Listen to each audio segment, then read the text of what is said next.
जरा सोचिए, कल सुबह आप उठते हैं, मोबाइल खोलते हैं और एक ब्रेकिंग न्यूज देखते हैं।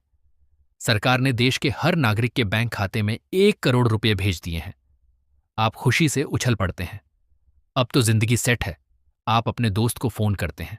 वो कहता है, भाई, मुझे भी 1 करोड़ रुपए मिले हैं।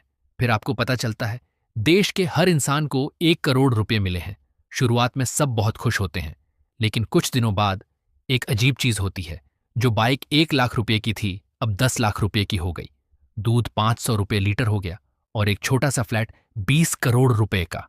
लेकिन ऐसा क्यों हुआ? अगर सब करोड़पति बन गए तो कोई अमीर क्यों नहीं बना? इस सवाल का जवाब जानने के लिए हमें समझना होगा पैसा आखिर काम कैसे करता है। हजारों साल पहले दुनिया में पैसे का कोई अस्तित्व नहीं था। लोग बार्टर सिस्टम का इस्तेमाल करते थे। मतलब, अगर आपके पास चावल है और आपको दूध चाहिए, तो आपको ऐसे इंसान को ढूंढना होगा जिसके पास दूध हो और उसे चावल चाहिए हो। सुनने में आसान लगता है, लेकिन असल में यह बहुत मुश्किल था। अगर उसे चावल नहीं, गेहूं चाहिए हो तो यहीं से इंसानों ने एक ऐसी चीज बनाई जिसने पूरी दुनिया बदल दी। पैसा, एक ऐसी चीज जिसे हर कोई मूल्यवान मानता है। अब आप चावल बेचकर पैसा ले सकते थे और उसी पैसे से कुछ भी खरीद सकते थे। समस्या खत्म। लेकिन कहानी यहीं खत्म नहीं होती। अक्सर लोग सोचते हैं सरकार जब चाहे जितना चाहे पैसा छाप सकती है, लेकिन सच्चाई थोड़ी अलग है। भारत में नोट छापने और पैसे की सप्लाई को कंट्रोल करने की जिम्मेदारी रिजर्व बैंक ऑफ इंडिया यानी आरबीआई के पास होती है। लेकिन यहां एक और चौंकाने वाली बात है। आज की दुनिया में ज्यादातर पैसा नोटों की शक्ल में होता ही नहीं। वो सिर्फ आपके बैंक अकाउंट में एक नंबर होता है। यानी पैसा अब सिर्फ कागज नहीं, बल्कि एक डिजिटल एंट्री भी है। आप बैंक में 1,000 रुपये जमा करते हैं। क्या बैंक उन 1,000 रुपये को तिजोरी में बंद करके रख देता है? नहीं। बैंक उसका एक छोटा हिस्सा अपने पास रखता है और बाकी पैसा किसी दूसरे इंसान को लोन दे देता है। वो इंसान उस पैसे को खर्च करता है, दुकानदार उसे फिर बैंक में जमा कर देता है और बैंक फिर उसका कुछ हिस्सा किसी और को लोन दे देता है। यानी एक ही 1,000 रुपये बार बार घूमकर पूरी अर्थव्यवस्था में कई गुना असर पैदा करता है। इसीलिए बैंक सिर्फ पैसे रखने की जगह नहीं है, वो ऐसी मशीन है जो अर्थव्यवस्था को चलाती है। अब वापस चलते हैं हमारी 1 करोड़ रुपए वाली कहानी पर।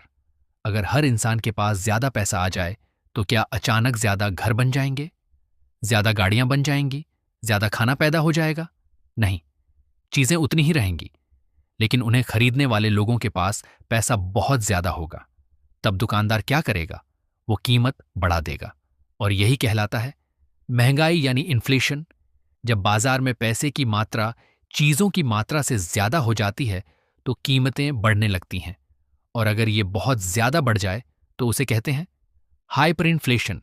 इतनी महंगाई कि लोगों को एक रोटी खरीदने के लिए नोटों से भरा बैग ले जाना पड़े। आखिर पैसे की कीमत होती क्यों है? सोचिए, एक एक 100 रुपए का नोट आखिर है तो सिर्फ कागज। फिर उसकी कीमत 100 रुपए क्यों है? क्योंकि हम सब उस पर भरोसा करते हैं। आपको भरोसा है कि कल भी कोई इस नोट को स्वीकार करेगा। दुकानदार को भरोसा है, बैंक को भरोसा है, सरकार को भरोसा है। और यही भरोसा पैसे की असली ताकत है।